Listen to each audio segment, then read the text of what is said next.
ಮೈಸೂರು ದಸರಾ ಎಷ್ಟೊಂದು ಸುಂದರ. ಸ್ನೇಹಿತರೆ, ಯದುವೀರ್ ಜೀವನ ಕಥೆಯೇನು? ಇವರ ತಂದೆ ತಾಯಿ ಯಾರು? ಪ್ರಮೋದ ದೇವಿ ಯದುವೀರ್ ಅವರನ್ನ ದತ್ತು ಪಡೆದಿದ್ದು ಯಾಕೆ? ಯದುವೀರ್ ಎಷ್ಟು ಓದಿದ್ದಾರೆ? ಮೈಸೂರಿನ ಒಡೆಯರ್ ಕುಟುಂಬಕ್ಕೂ ಇವರ ಕುಟುಂಬಕ್ಕೂ ಲಿಂಕ್ ಏನು? ಒಡೆಯರ್ ಕುಟುಂಬದ ಒಟ್ಟು ಆಸ್ತಿ ಎಷ್ಟು ಗೊತ್ತಾ? ಈ ಎಲ್ಲಾ ಮಾಹಿತಿಗಳನ್ನ ಈ ವಿಡಿಯೋದಲ್ಲಿ ತೋರಿಸ್ತಾ ಹೋಗ್ತೀವಿ ನೋಡಿ. ಅದಕ್ಕೂ ಮುಂಚೆ ನೀವಿನ್ನೂ ನಮ್ಮ ಚಾನೆಲ್ಗೆ ಸಬ್ಸ್ಕ್ರೈಬ್ ಆಗದಿದ್ರೆ ಈ ಕೂಡಲೇ ಸಬ್ಸ್ಕ್ರೈಬ್ ಆಗಿ ಪಕ್ಕದಲ್ಲಿರೋ ಬೆಲ್ ಐಕಾನ್ ಕ್ಲಿಕ್ ಮಾಡಿ. ಯದುವೀರ್ ಜನನ ಮತ್ತು ಬಾಲ್ಯದ ದಿನಗಳು. ಯದುವೀರ್ ಒಡೆಯರ್ 1992 ಮಾರ್ಚ್ 24ನೇ ತಾರೀಕಿನಂದು ಬೆಂಗಳೂರಿನಲ್ಲಿ ಜನಿಸ್ತಾರೆ. ಇವರ ಬಾಲ್ಯದ ಹೆಸರು ಯದುವೀರ್ ಗೋಪಾಲ್ ರಾಜ್ ಅರಸು ಅಂತ ಇತ್ತು. ತಂದೆ ಸ್ವರೂಪ್ ಆನಂದ್ ಗೋಪಾಲ್ ರಾಜ್ ಅರಸ್, ತಾಯಿ ಲೀಲಾ ತ್ರಿಪುರ ಸುಂದರಿ ದೇವಿ. ಯದುವೀರ್ಗೆ ಜಯಾತ್ಮಿಕಾ ಲಕ್ಷ್ಮಿ ಎಂಬ ತಂಗಿ ಕೂಡ ಇದ್ದಾರೆ. ಯದುವೀರ್ ಅವರ ಮುತ್ತಜ್ಜ ಸರ್ದಾರ್ ಗೋಪಾಲ್ ರಾಜ್ ಅರಸ್ ಮೈಸೂರು ಮಹಾರಾಜರಾಗಿದ್ದ 10ನೇ ಚಾಮರಾಜೇಂದ್ರ ಒಡೆಯರ್ ಅಣ್ಣ ಆಗಿದ್ರು. 10ನೇ ಚಾಮರಾಜೇಂದ್ರ ಒಡೆಯರ್ ಅವರನ್ನು ಕೂಡ ಮೊದಲೇ ದತ್ತು ಪಡೆಯಲಾಗಿತ್ತು. ಮತ್ತೊಂದು ಕಡೆ ಯದುವೀರ್ ಅವರ ತಾಯಿ ಲೀಲಾ ತ್ರಿಪುರ ಸುಂದರಿ ದೇವಿ ಕೂಡ ಮೈಸೂರು ಮಹಾರಾಜರಾಗಿದ್ದ ಜಯ ಚಾಮರಾಜೇಂದ್ರ ಒಡೆಯರ್ಗೆ ಸಂಬಂಧದಲ್ಲಿ ಮೊಮ್ಮಗಳಾಗಬೇಕು. ಹೀಗಾಗಿ ಒಂದು ರೀತಿಯಲ್ಲಿ ಮೈಸೂರು ರಾಜಮನೆತನದ ಕುಟುಂಬಕ್ಕೂ ಯದುವೀರ್ ಅವರ ಕುಟುಂಬಕ್ಕೂ ಮೊದಲಿನಿಂದಲೂ ನಂಟು ಇದೆ. ಮೈಸೂರು ಮಹಾರಾಜರಾಗಿದ್ದ ಜಯ ಚಾಮರಾಜೇಂದ್ರ ಒಡೆಯರ್ ಅವರಿಗೆ ಸಂಬಂಧದಲ್ಲಿ ಮೊಮ್ಮಗಳಾಗಬೇಕು. ಯದುವೀರ್ ವಿದ್ಯಾಭ್ಯಾಸ ಏನು? ಯದುವೀರ್ ಅವರು ಬೆಂಗಳೂರಿನಲ್ಲಿ ಪ್ರಾಥಮಿಕ ಶಿಕ್ಷಣ ಪಡೆದ್ರು. ವಿದ್ಯಾನಿಕೇತನ್ ಶಾಲೆಯಲ್ಲಿ 10ನೇ ತರಗತಿ ವಿದ್ಯಾಭ್ಯಾಸ ಮಾಡಿದ್ರು. ಕೆನಡಿಯನ್ ಇಂಟರ್ನ್ಯಾಷನಲ್ ಸ್ಕೂಲ್ನಲ್ಲಿ ಡಿಪ್ಲೊಮೊ ಕಂಪ್ಲೀಟ್ ಮಾಡಿದ್ರು. ಹೆಚ್ಚಿನ ವಿದ್ಯಾಭ್ಯಾಸಕ್ಕಾಗಿ ಅಮೆರಿಕಾಗೆ ಹೋದ ಇವರು ಎಕನಾಮಿಕ್ಸ್ ಶಿಕ್ಷಣ ಪಡೆದ್ರು. ಶ್ರೀಕಂಠದತ್ತ ನರಸಿಂಹರಾಜ ಒಡೆಯರ್ ನಿಧನ.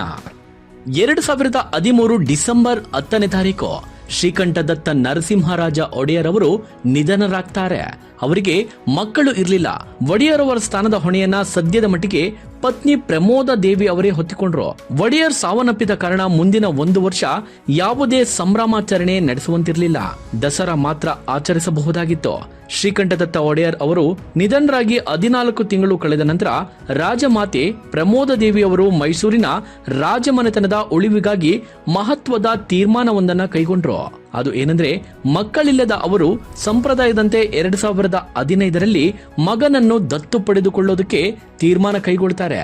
ಫೆಬ್ರವರಿ 12ನೇ ತಾರೀಕು ಯದುವೀರ್ ಗೋಪಾಲ್ ರಾಜ್ ಅರಸು ಅವರನ್ನ ದತ್ತು ಪಡೆಯುತ್ತಿರುವುದಾಗಿ ಪ್ರೆಸ್ ಮೀಟ್ ಮಾಡಿ ಘೋಷಿಸುತ್ತಾರೆ. ಈಗ ರಾಜರ ಆಳ್ವಿಕೆ ಇಲ್ಲ. 1948ರಲ್ಲಿ ಮೈಸೂರು ರಾಜ್ಯ ಭಾರತದ ಒಕ್ಕೂಟಕ್ಕೆ ಸೇರಿತು.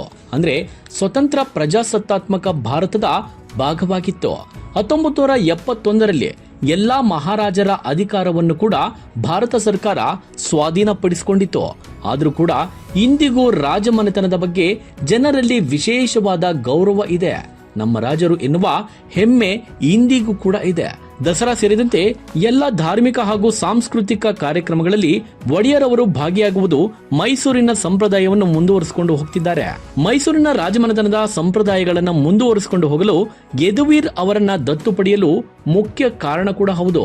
ಫೆಬ್ರವರಿ 23ನೇ ತಾರೀಕು ಯದುವೀರ್ ಅವರನ್ನ ಸಂಪ್ರದಾಯದಂತೆ ದತ್ತು ಪಡೆಯಲಾಯಿತು. ಹೆಸರನ್ನು ಕೂಡ ಯದುವೀರ್ ಕೃಷ್ಣದತ್ತ ಚಾಮರಾಜೇಂದ್ರ ಒಡೆಯರ್ ಅಂತ ಚೇಂಜ್ ಮಾಡಲಾಯಿತು. ಯದುವೀರ್ ಅವರಿಗೆ ರಾಜಪಟ್ಟ. ಸಂಪ್ರದಾಯದಂತೆ ಯದುವೀರ್ ಅವರನ್ನ ದತ್ತು ಪಡೆದುಕೊಂಡ ಮೇಲೆ ಅವರಿಗೆ 23ನೇ ವಯಸ್ಸಿಗೆ ರಾಜಪಟ್ಟ ಕಟ್ಟಲಾಯಿತು. 2015ನೇ ಮೇ 28ನೇ ತಾರೀಕಿನಂದು ನಡೆದ ಕಾರ್ಯಕ್ರಮದಲ್ಲಿ ಯದುವೀರ್ ಅವರಿಗೆ ಅಧಿಕೃತವಾಗಿ ಮೈಸೂರು ಒಡೆಯರ್ ರಾಜಪಟ್ಟವನ್ನ ನೀಡಲಾಯಿತು. ಪಟ್ಟಾಭಿಷೇಕ ಮಾಡಲಾಯಿತು. ಹೀಗೆ ಯದುವೀರ್ 23ನೇ ವಯಸ್ಸಿನಲ್ಲಿ ಮೈಸೂರು ಸಂಸ್ಥಾನದ 27ನೇ ಒಡೆಯರಾಗಿ ಪಟ್ಟಾಭಿಷೇಕ ಅಲಂಕರಿಸಿದ್ರು. ಅದೇ ವರ್ಷ ಸೆಪ್ಟೆಂಬರ್ ತಿಂಗಳಿನಲ್ಲಿ ಮೊದಲ ಬಾರಿಗೆ ದಸರಾ ಮುನ್ನಡೆಸಿದ್ರು. ನಂತರ 2016ನೇ ಇಸವಿ ಜೂನ್ 27ನೇ ತಾರೀಕು ರಾಜಸ್ಥಾನದ ರಾಜಮನೆತನದ ತ್ರಿಷಿಕಾ ಕುಮಾರಿ ದೇವಿಯನ್ನ ಮದುವೆಯಾದ್ರು. ಈ ದಂಪತಿಗಳಿಗೆ 2017ರಲ್ಲಿ ಗಂಡು ಮಗು ಜನಿಸಿತು. ಅಜುವೀರ್ ನರಸಿಂಹರಾಜ ಒಡೆಯರ್ ಅಂತ ನಾಮಕರಣ ಮಾಡಿದ್ರು. ಯದುವೀರ್ ಜಯ ಚಾಮರಾಜೇಂದ್ರ ಅರಸು ಎಜುಕೇಶನ್ ಟ್ರಸ್ಟ್ ನ ಅಧ್ಯಕ್ಷರಾಗಿದ್ದಾರೆ. ಮೈಸೂರಿನ ಕಲಿಸು ಫೌಂಡೇಶನ್ ನ ಅಂಬಾಸಿಡರ್ ಆಗಿದ್ದಾರೆ. ಸ್ವಚ್ಛ ಭಾರತ್ಗೆ ಇವರು ಕೂಡ ಅಂಬಾಸಿಡರ್ ಕೂಡ ಆಗಿದ್ರು. ವಿಶೇಷವಾಗಿ ಪರಿಸರ ಕಾಳಜಿಯನ್ನು ಉಳ್ಳವರಾಗಿದ್ದಾರೆ. ಪ್ರಾಣಿ ಪ್ರಿಯರು ಹೌದು. ಜೊತೆಗೆ ಜಯ ಚಾಮರಾಜೇಂದ್ರ ಆರ್ಟ್ ಗ್ಯಾಲರಿಯ ಟ್ರಸ್ಟಿ ಕೂಡ ಆಗಿದ್ದಾರೆ.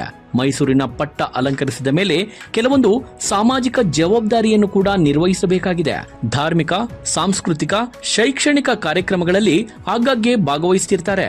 ಇವರು ಎಲ್ಲೇ ಹೋದ್ರು ಬಂದ್ರು ಕೂಡ ರಾಜ್ಯದ ಜನ ನಮ್ಮ ಮಹಾರಾಜರು ಎಂದೇ ಗೌರವವನ್ನ ನೀಡ್ತಾರೆ. ದಸರಾ ಕೂಡ ಇಂದಿಗೂ ಇವರ ನೇತೃತ್ವದಲ್ಲಿ ಸಾಗುತ್ತಿರುವುದು ವಿಶೇಷವಾಗಿದೆ.